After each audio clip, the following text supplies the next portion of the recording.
Being in a courtroom with a judge up on the bench is a scary thing. The last thing you want to do is talk to the judge. But in my case, I got to meet one of the judges.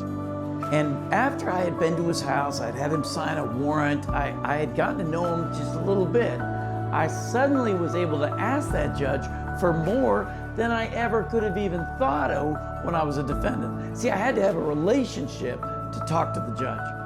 Prayer is the same way.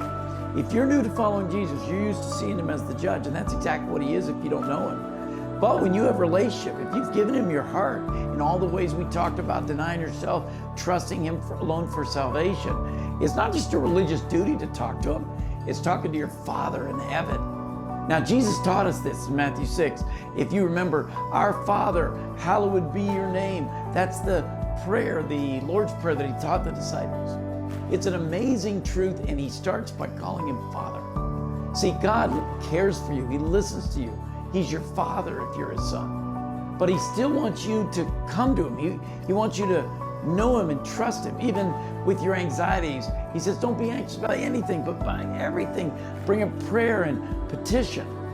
He wants to hear everything, your fears, your needs, your thanks, your praise. Now here's a promise to hold on to. God always hears his children. 1 John 5:14 says, this is the confidence we have in approaching God, that if we ask anything according to his will, he hears us. You might always feel like your prayers are being answered, but silence is not absence. When he delays, he's still working. Sometimes God answers yes, sometimes no, sometimes wait, but he always answers in love and wisdom. He sees the whole picture. You and I see our lives, it's like walking in halfway through a movie, and you wonder what's going on here. But that's because we didn't see the whole thing. God Almighty, he loves you so much. He brought you to this point where you're taking another step closer to him.